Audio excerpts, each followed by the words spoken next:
Testing. Everybody hear me? Welcome. I'm Lindsay Madison with the Fort Scott Area Chamber of Commerce. We are so glad that you all took time out to join us today. We have a good mix in the crowd of, I know, several manufacturers represented and organizations in our community, nonprofits and other businesses. Amy with the Small Business Development Center, just a lot of organizations here represented, including our businesses. So we're glad you're here today.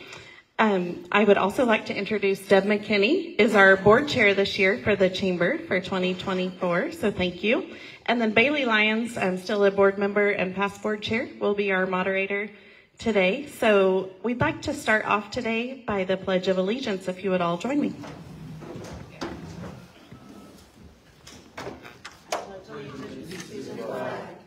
United States of America, and to the republic for which it stands, one nation, under God, indivisible, with liberty and justice for all. Thank you for that.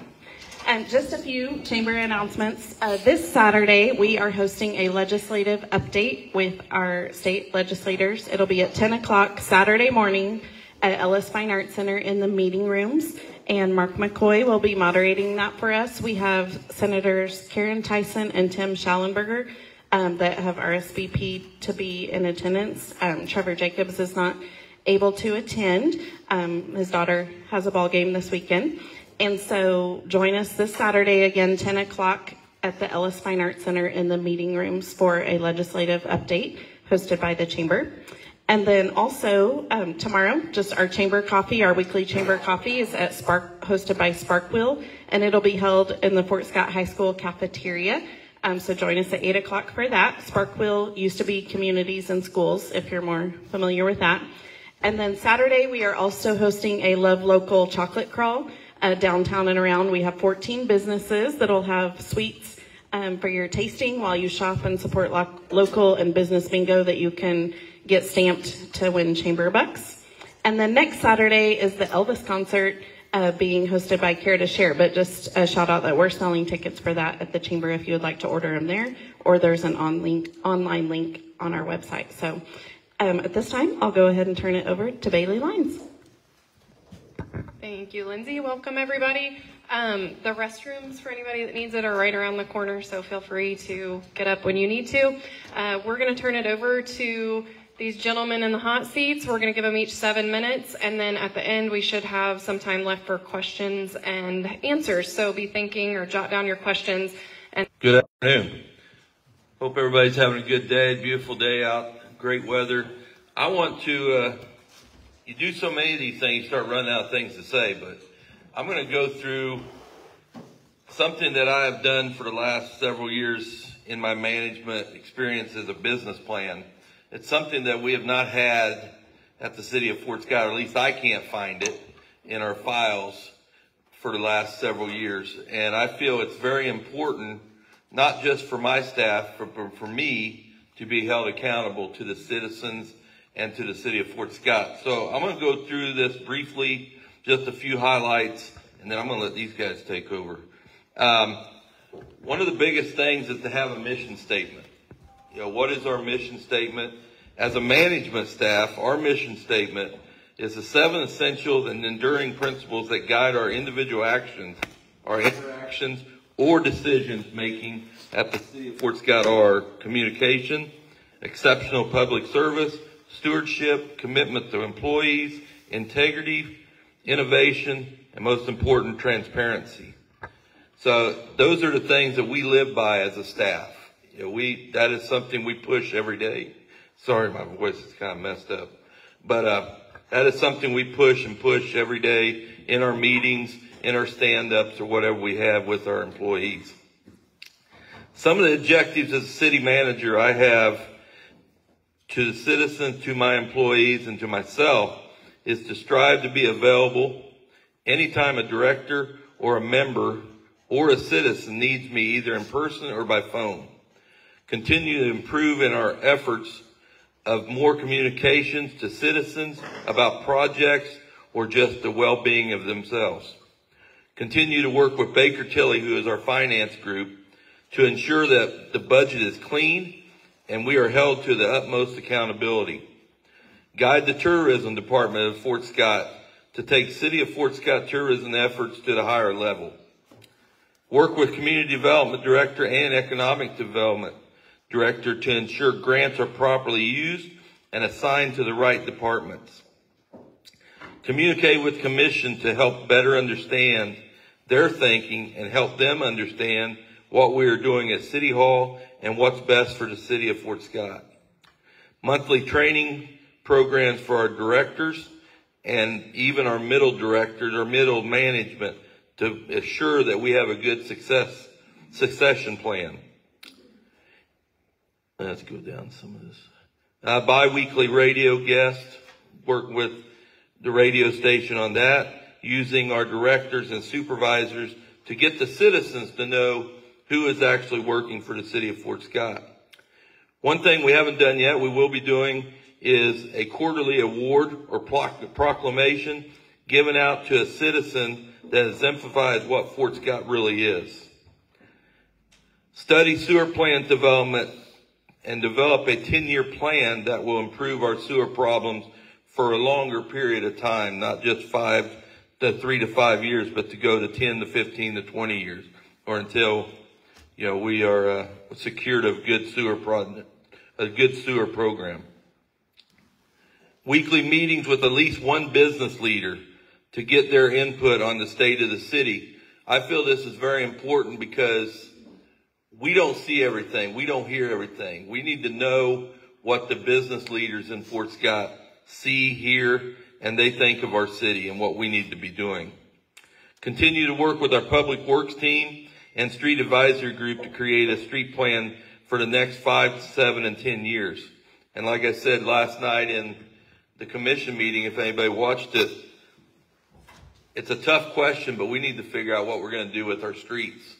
Our streets, everybody knows it. If you drive down them, they're not that great a shape, but it didn't happen overnight. It didn't happen last week, didn't happen last month. It's been a long process of neglect, and we need to get a plan of how to fix those. We need to also improve our note-taking. And what I mean by that is we need to know what is going on in every meeting that we're in, no matter if it's internal or external, so we can communicate back and also follow through what we hear. And the last thing is work on an extensive, comprehensive water, sewer, and street plan. And that is a project that I need to work on for when I'm done working in this position. So that is what my objectives for 2024 are. Some of the things lately that we've been working on, as you know, we had a really rough spot of a cold weather. We had 16 water leaks that our guys had to work on. The bad thing is we still have 12 more that are still looming out there. The guys are working on every day, and we'll continue working until they're done. Shower house at Gun Park. We've started working on renovations of the shower house over by the campsite, the RV park at Gun Park.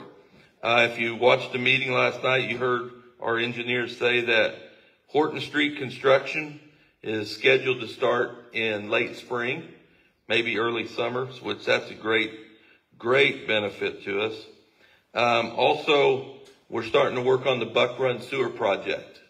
That is a sewer that's been going on for several years that should have been taken care of, and we're going to work on getting that taken care of so there's not raw sewage going out of the pipes into our Buck Run system. One future thing we're working on, but it's going to take help from grants with Rob and community development, is East National. If you've driven down East National, it's getting a little rough. That is a major project. We need to tear that whole street up and redo that. And that means water lines, storm drainage, and plus the street. So we'll be working on that over the next year, 2 years. That is it. Thank you very much for coming. With 12 seconds to spare. Nicely done. Yay! All right, he set the tone, guys. Next up, Rob Harrington, Executive Director, Bourbon County REDI. Can't breathe now, but we're good. Well, I'm going to have a lot more than 12 seconds left. I can guarantee you that. I would say most of the stuff that I could talk about has been discussed, not here, but outside of this space. You know, obviously, this week we had a great announcement of a new company that's coming to town. They're going to be in the Legacy Healthcare Center out there, the old hospital facility. They're going to be a part of this community in many ways, but I just met with the CEO of their organization this morning, and they're looking forward to, participating in events with the chamber and with local organizations. But not just that, they're going to have a large footprint when it comes to employment in this town as well. Back when the hospital closed, a lot of employment went to places like Pittsburgh in the healthcare industry, Nevada, up north to Johnson County. And so we're going to be able to see some of those careers come back to Fort Scott and Bourbon County. So those are all good things. And I believe when they open, I think the initial count is 40 new healthcare jobs at the beginning of their system. And then when phase 2 is finished, it'll be in excess of 100 new healthcare jobs. So those are all high-paying wages and something that is going to be great for this community.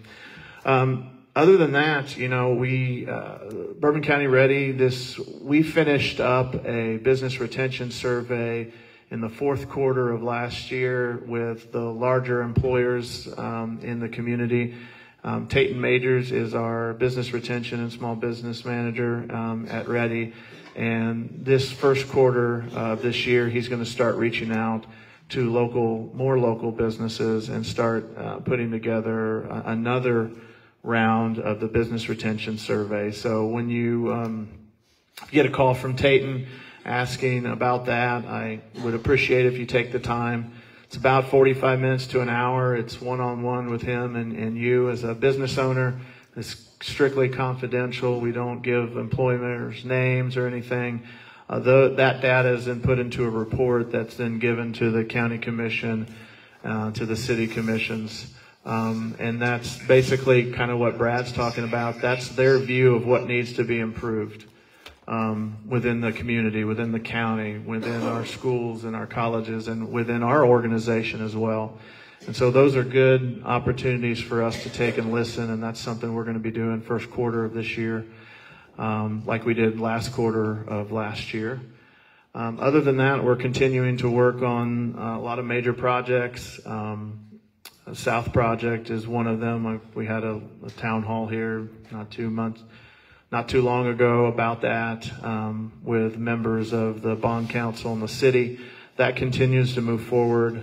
It's a slow process. When you involve government in anything, especially state and federal government, but state government in this case, it takes a while. So we're hopeful that that'll soon be moving forward to where the city can move forward on their side and start passing those ordinances to set those districts so we can get a shovel in the ground. We're still looking, the developer ready. We're still looking for the end of first quarter to hopefully be breaking ground. But again, we're waiting on the state. With that, I'm just going to wait till question time I don't know. I'm sure there's specific questions out there, but I don't know what they would be. So I'm going to hand it over to your next speaker. So. Thanks, Rob. Next up, Dr. Jason Kegler, President, Fort Scott Community College. You have 3 minutes left. No. It all builds up, so Clifton gets all of what's left from everyone else. Good afternoon. I just want to say thank you for allowing me to be here and for the opportunity to speak with everyone. I also want to say thank you to the community. It is not... the community has heard. Obviously, it's very well... people have been made aware of what's going on at the college. And I can say with all sincerity and honesty that there's not a day that goes by that someone from the community doesn't reach out to me and says, hey, we support you.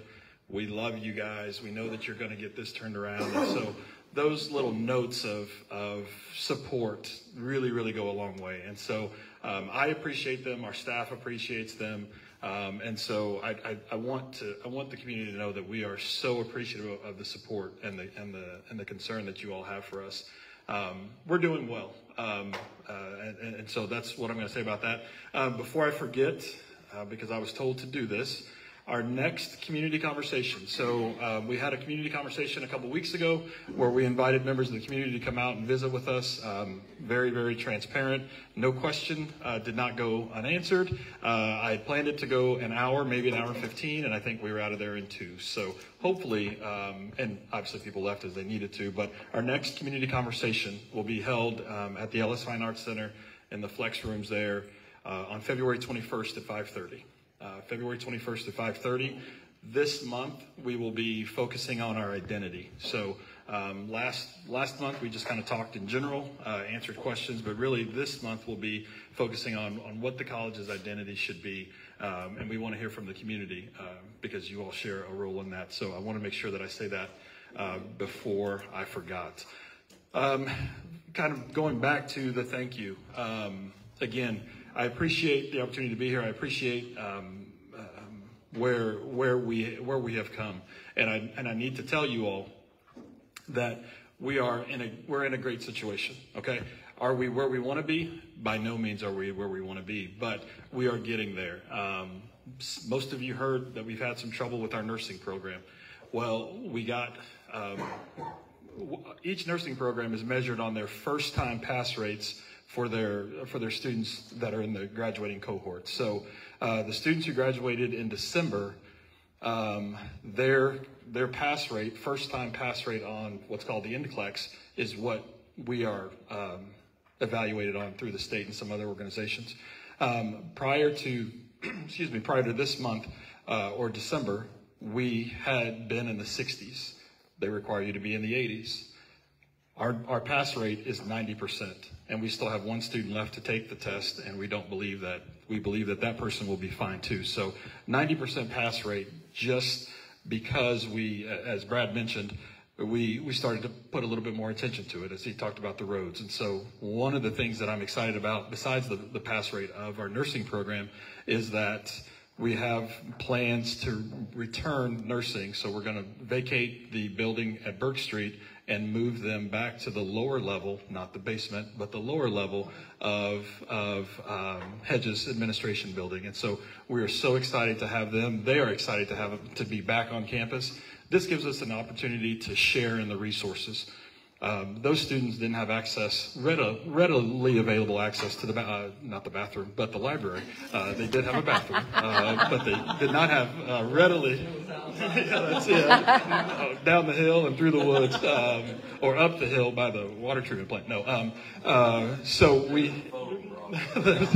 and so we're excited to have them. They will have readily access to library services, to student support services, to academic support. So it's a great move for them to come back to campus, and so we're excited for that. One of the other things that we've talked about at our recent board meeting is the enhancements or improvement to the John Deere program. John Deere is slated. Each year we bring in 20 students, so 20 and then 20 are essentially in second semester or second year. We have a new program that we've created that we're going to be able to bring in 40 students a year and be able to rotate 40 students in, 40 students out every year. And that's going to be impressive. We're going to be the first institution in the country to do this.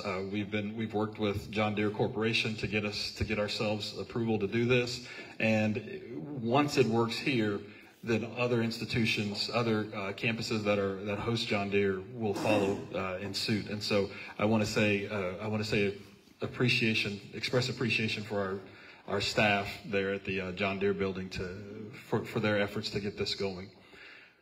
What's going to happen next? So we're starting to work on our budget, and that's always a trying time when we're in the situation that we're in. But we're starting to have some preliminary conversations about what our budget's going to look like, and how we're going to be able to solidify ourselves. You know, the governor's budget, there's some concerns there, based on the proposed budget that we're going to receive from that the governor has put out and the legislature has put out.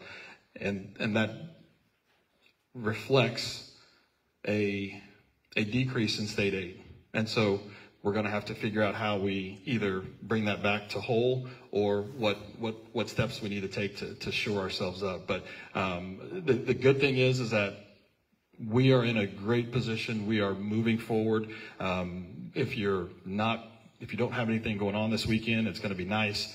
Baseball plays at home at 1 o'clock on Friday, noon on Saturday. Our flag football team will be at 11:30 on Saturday, and then men's basketball will be at 4 o'clock. So there's plenty of opportunities for you to come out, see the campus, see our student athletes in action, the students that we so proudly support. So I'm extremely happy. I'm extremely positive and excited about the direction that we're going. So thank you.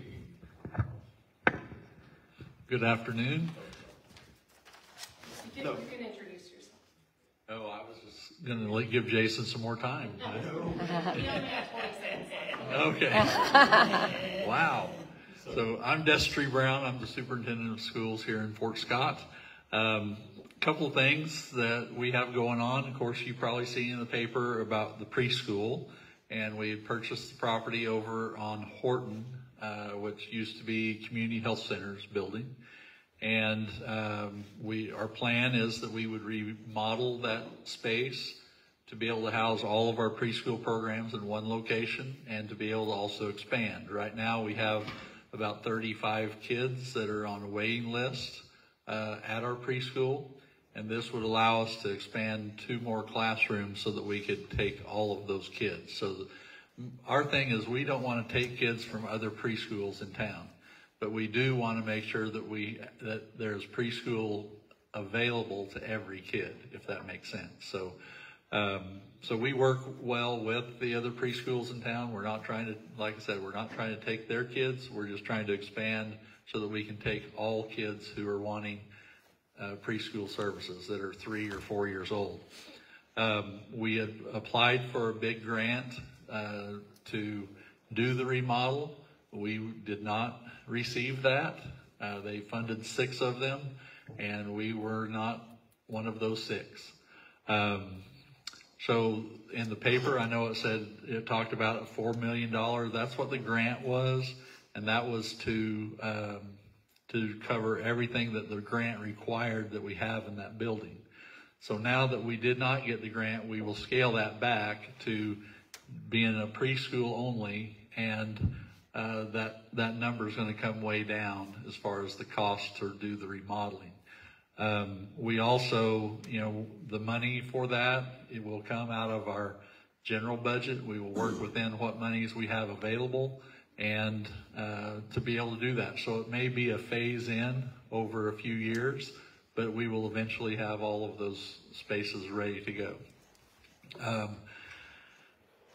Next thing, energy update. So just all of the energy work that we did this summer is now finally completed.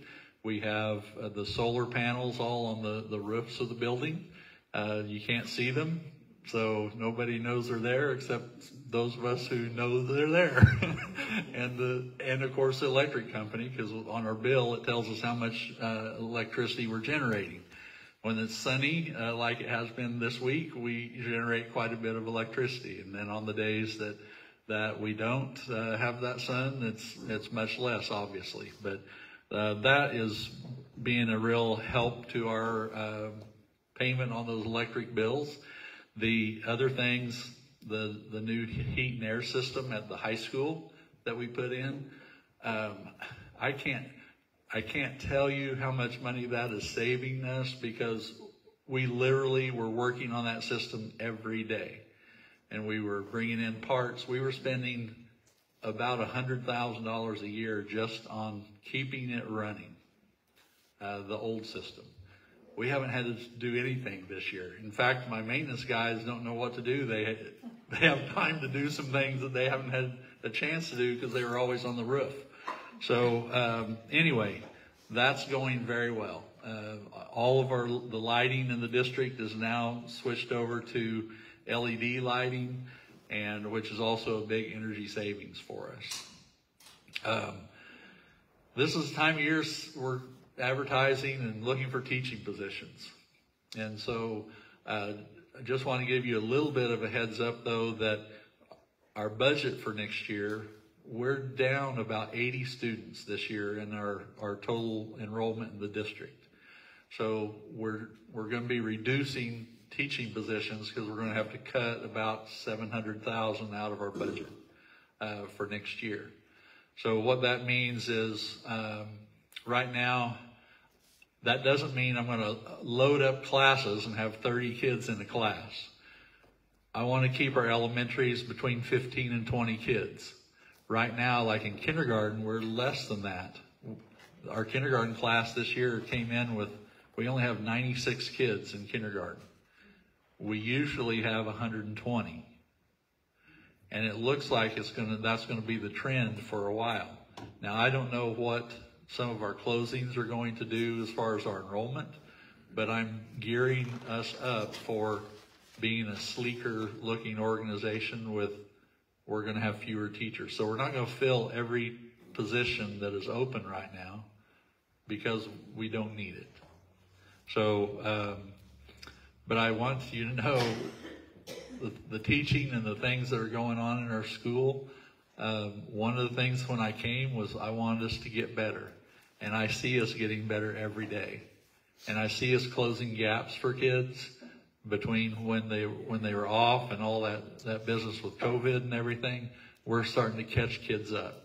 I'm seeing those things happen. We're getting services in place for kids that we didn't have available before. And opportunities for kids, new opportunities for kids. Especially for our kids that are, I'm going to call they're kind of forgotten. They're the kids that don't participate in anything, that we're trying to get them in and get them involved and get them to planning for their future and doing some things to be ready when they finish high school. Because we want every kid when they finish high school to be ready for whatever their next step is going to be, whatever they choose that's going to be. So we're really working hard to get there. These guys next to me are working with us to provide more opportunities for kids. So the building trades, for instance, welding, I can't remember the others we're working on, but there's several that we're working on together.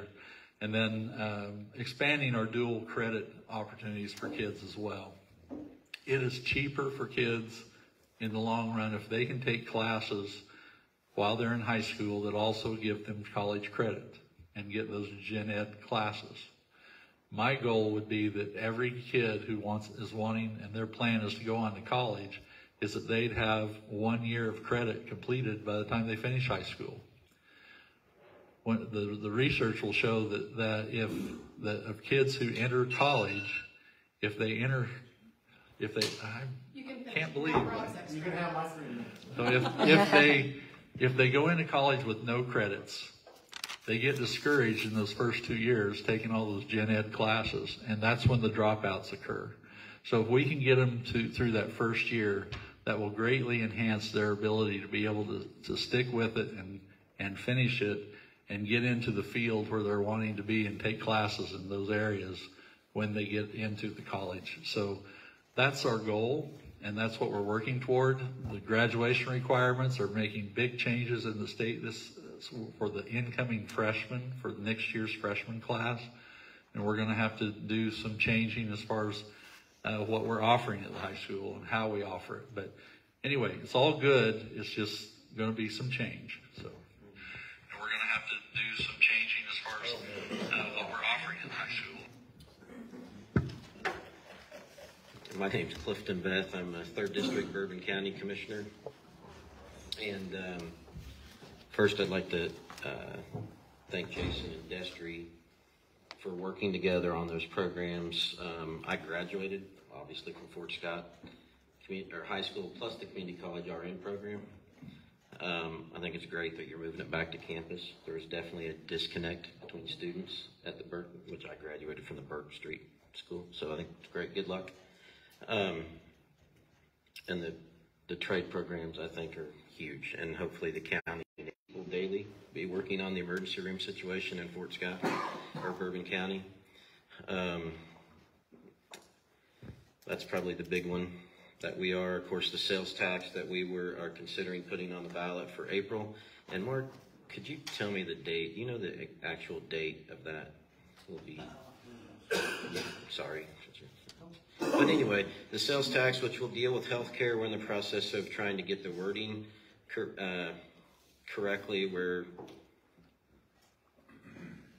we can't, or future commission can't just spend it on stuff. I think the other night we talked about, somebody was talking about healthcare being a walking park and those things, and I agree with that, but we don't want the sales tax spent on that. We want it spent on a hospital or an emergency room.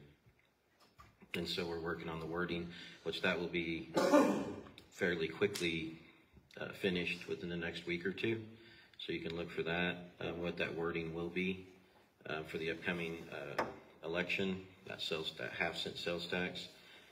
And then other than that, we're just working on the roads. With the freeze and thaw, there was no bottom to a lot of the roads. And so getting the roads back in order, and then we will, of course, come into asphalt season fairly quickly, along with chip and sealing. Our road and bridge, they do an excellent job of that. We've already said last year we will have Eagle Road. Of course, we will again go through the process, but we did state last year that Eagle Road would be one of those roads that would get some asphalt, and Yale Road. Those are kind of two big ones in the county that people are really concerned with. And as a commissioner myself, I intend to keep my word to that if anybody's listening that lives on those roads.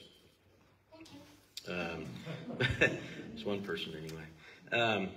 But that's pretty much it. We, our biggest announcement recently was the sales tax, I would say. And it's a work in progress. It is a work in progress that's going to have to be done quickly to be ready to be put on the ballot. So other than that, that's all we got. I mean,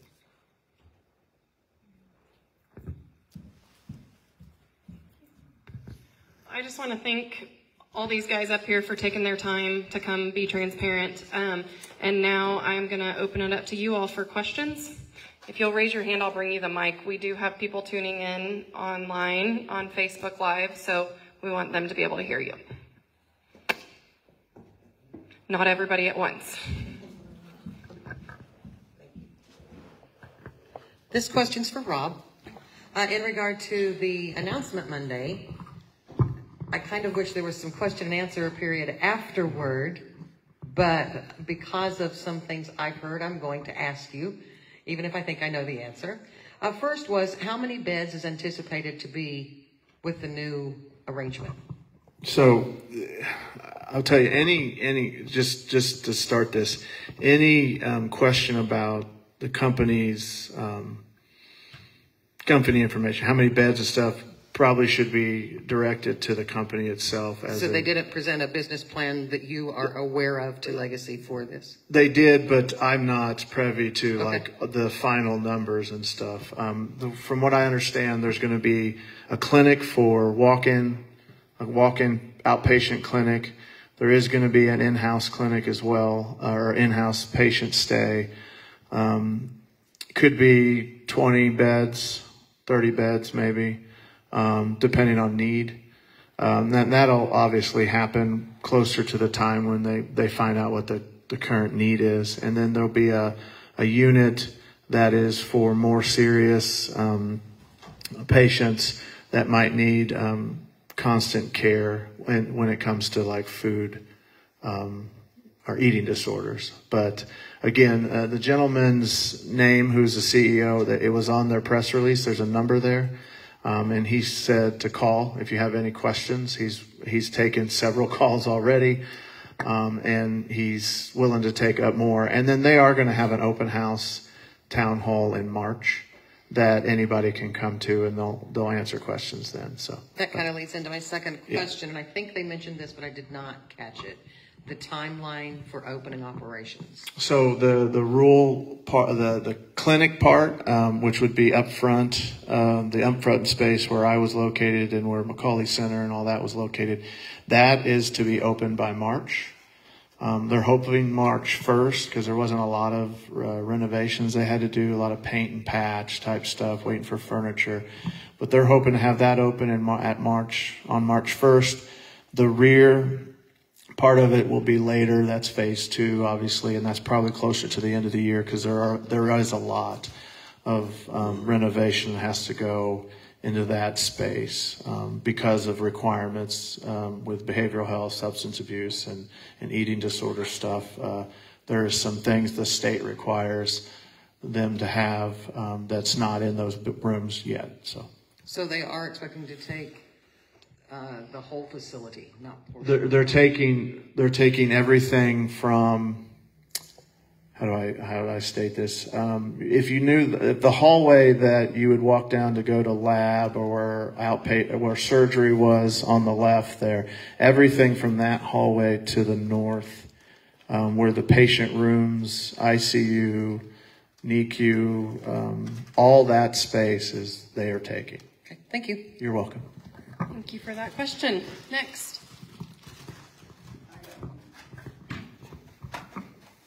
I don't know if this, I'm Clint Walker, and I don't know if this is a question, I think it's a community question. When are we as a community going to stand up and say, expand Medicaid? And the reason I say that is 59 hospitals in this state is at risk of being closed. And we've got $7 billion that's going to New York and California and other places, and I'm paying taxes for that. Why can't we do this? This is about people dying and living. Thank you. Thank you, sir. Who's going to take that one, gentlemen?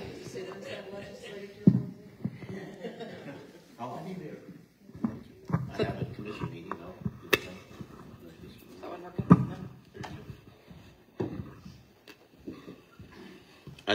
I mean, you were at the commission meeting the other night, I think, Clint. You heard what I said there. I was pretty brutally honest with the fact of what we have a legislation that I was personally told by somebody that should know that nothing will be passed in Kansas as long as we have a Democratic governor. So yeah, they're absolutely putting people's lives on the line.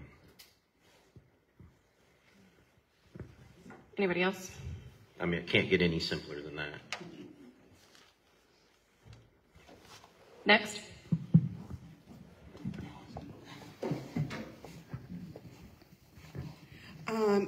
This is for Rob. The South Project, and I know your timing, I know, it's all over the place. Yeah. Can you give a educated guess on, I know part of the requirements for this was at least 2 public hearing There has to be one public hearing after, by the city. Yes. Oh, so, when? Educated guess? Basically what needs to happen first, Ann, is the state, we're waiting on PGAV to finalize a visitation survey. We did a retail sales tax revenue survey back in 2022. REDI paid for that. However, the state requires that another one be done with them. That would be state property. And so we're still waiting on the PGAV visitation survey because the state statute says a percentage of people who would come to this facility or come to this project has to be from out of state. And so we have to prove that. So as soon as that's finished and the state sees that data, they will notify the bond counsel, the attorney for the city, and the attorney, and they will say they will say we would pass this if it would come to us, or they won't. So based off the data, once they tell the city that, and I believe it, I've spoke with members of the state commerce department all the way up to the top guy, and they all say that this is a project they're eagerly to start. They just have to legally wait on the data. But once that data comes, they'll notify the city that they would give their blessing to pass the district if it was to come to them. And if that happens, then the city at that time could present a date for that was 30 days out for a public hearing. We don't want to get the cart before the horse and have a public hearing before the state says that it's a project that they would approve. So we're waiting on the state to let us know that they would approve that project. And once they do, then we can set a date for that. And then 30 days out, have the public hearing. The city could at that time pass the district that same day after the public hearing. And once the district's passed at the city level, it would go to the state for state approval. So as soon as we get that, we're 30 days to 45 days out from state final approval. And then there's a lot of other red tape that goes into that Garth would be more, Gilmore and Bell would be more inclined to be able to answer than I. So. Thank you.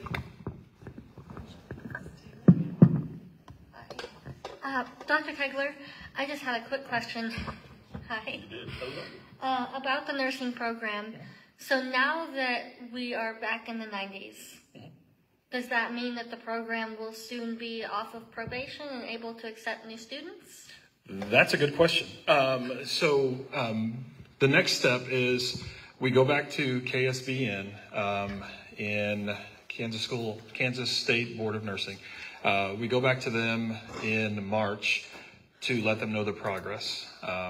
And we're required to go to them quarterly, so it'll be March and then one time this summer.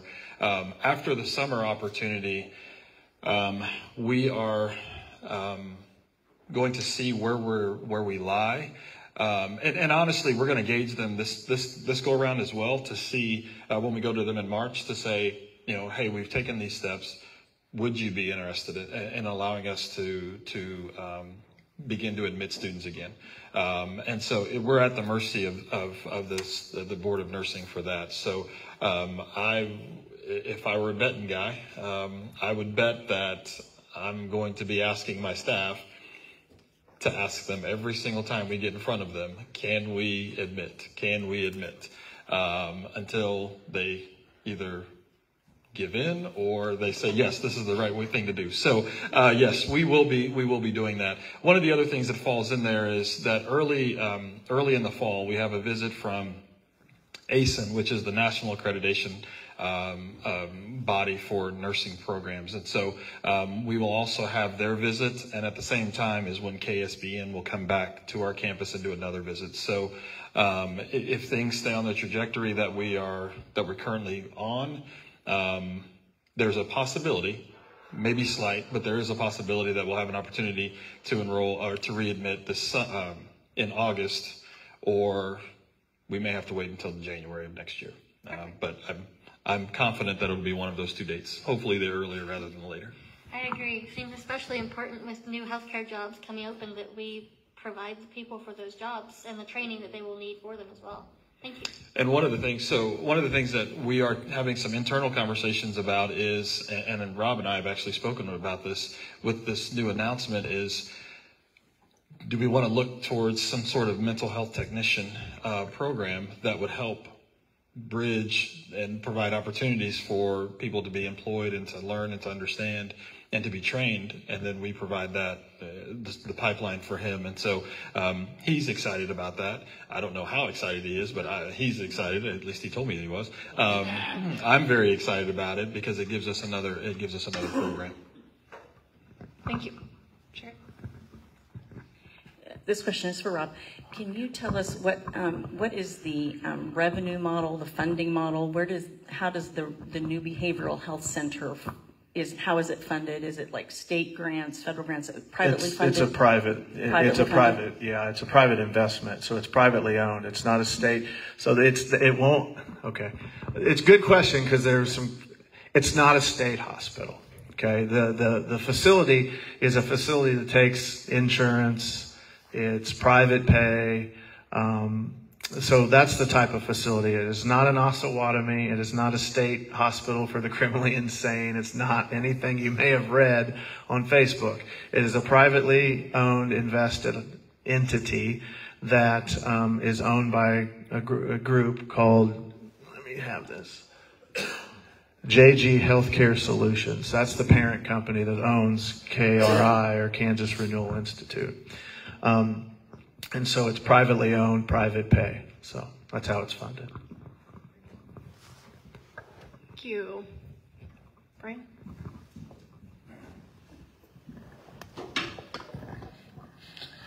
Can Brad or Clifton, can you guys give an update on the water levels, water supply?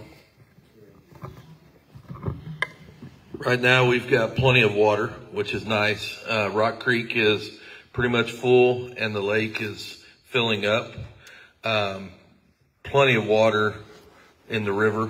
We're well over our 10 foot that we need for our river intake to go into our water treatment plant. So right now it's looking really good. Of course, you know, continual rain be great. We are still doing some work out the lake that you kind of wish we had a couple more weeks of low water, but we're going to get it done anyway. But it's nice to see the water levels increasing. So, you know, right now it's great. So, good question. Yep. We don't have anything to do with water. So I will say that I think people get confused. Bourbon County Commission, we have nothing to do with rural water. So when you see those trucks running around Bourbon County Rural Water District, they are their own entity. They have their own board. So the Bourbon County Commission and Bourbon County has nothing to do with water, just FYI.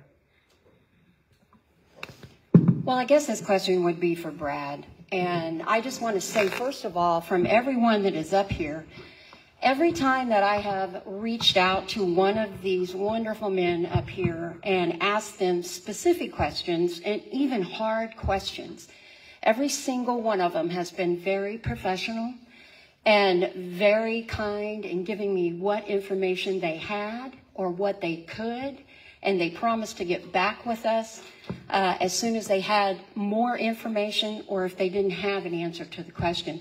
So I would like to give these guys all a big hand if you would join me in what a great job that they've done.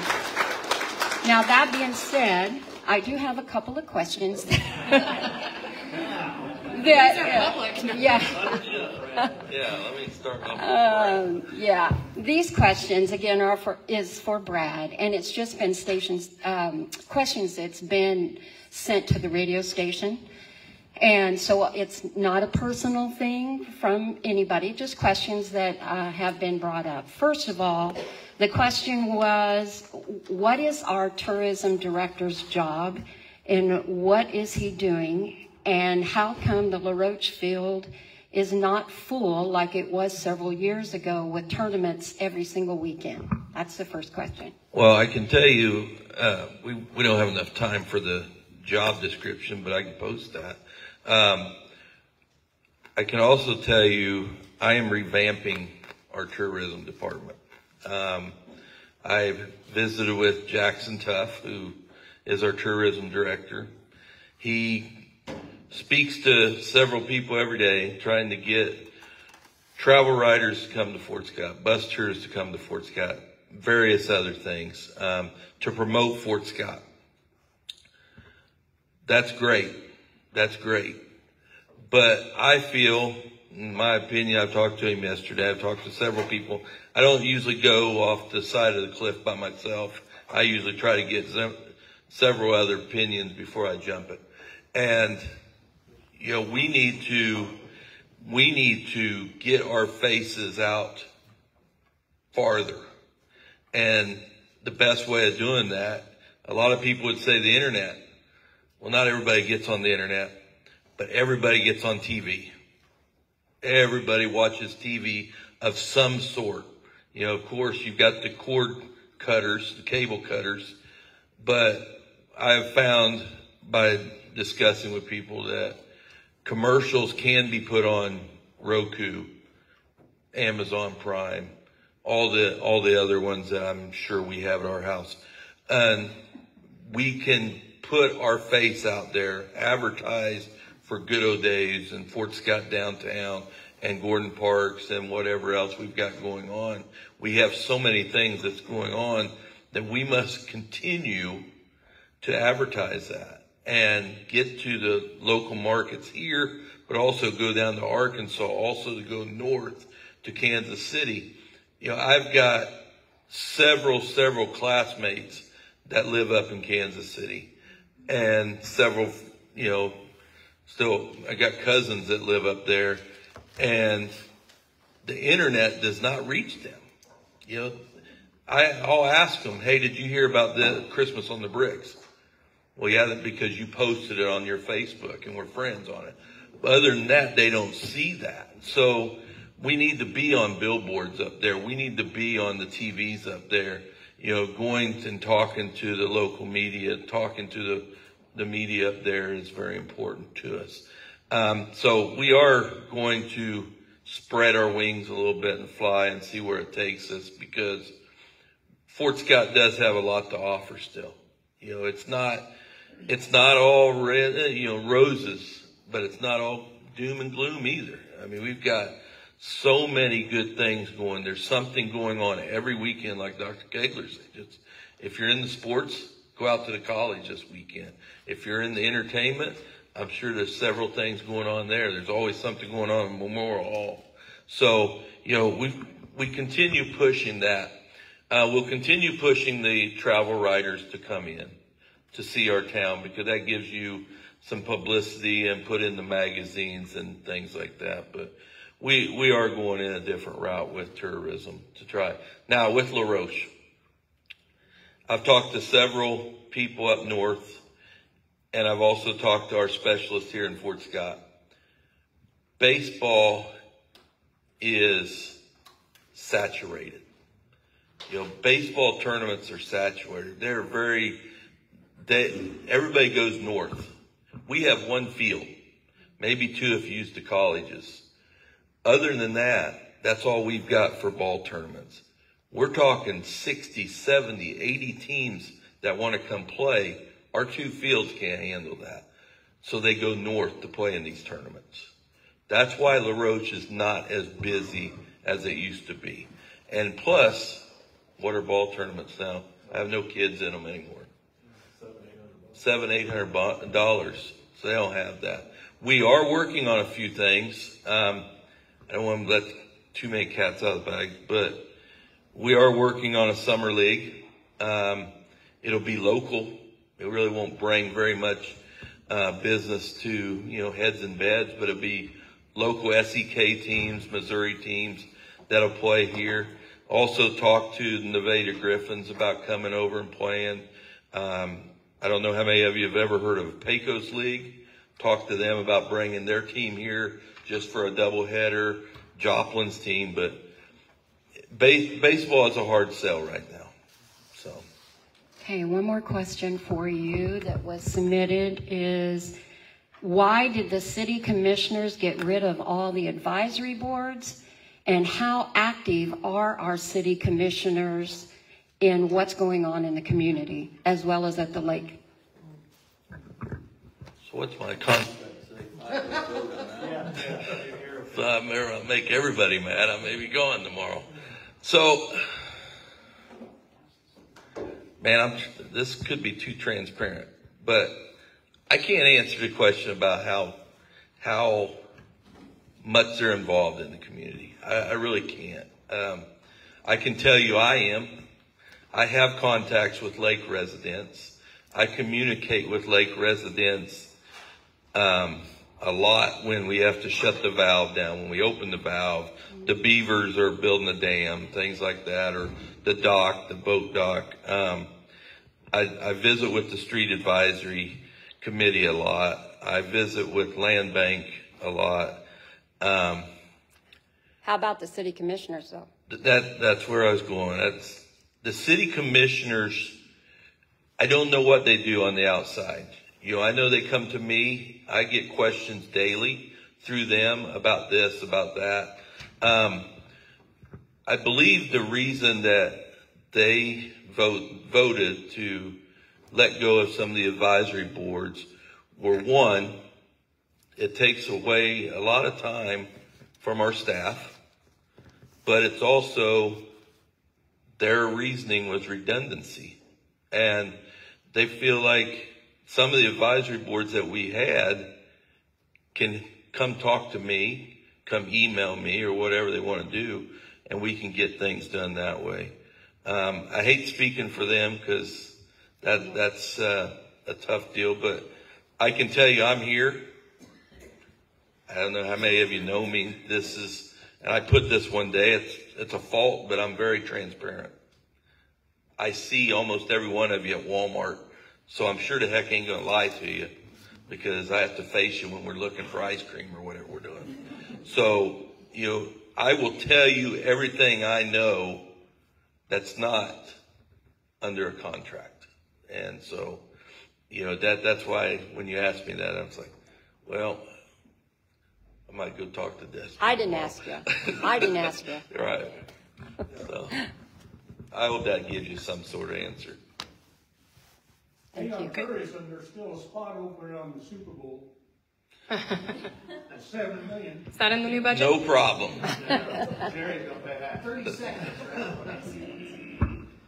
I'm going to cut us off so we get you guys back to work on time, but I want to thank you guys for coming. This is our 5th one. We had 4 last year. This was an initiative that came out of a strategic planning session from the Chamber Board. We felt like the Chamber was uniquely positioned to work collaboratively with all of these entities and organizations. And if you have any suggestions, we are certainly open to hearing from them. You can reach out to myself, any Chamber Board member, Lindsay, but we will continue having these as long as you guys continue to show up. So thank you. If there's ever one that you can't attend in person and you want to submit a question ahead of time, you're more than welcome to do so. And then, of course, our folks in Facebook land, you're welcome to submit questions too. So thank you to all of you. Thank you again to all of you up here in the hot seats. And Lindsay? I just wanted to thank a couple of people in the audience, and one is Carrie West with Evergy. Thank you for taking the time to come. We appreciate all that Evergy does for our community, even Destry reducing his electric bills. And also Pam Henderson with Senator Jerry Moran's office. Thank you for coming and being engaged in our community. We appreciate it.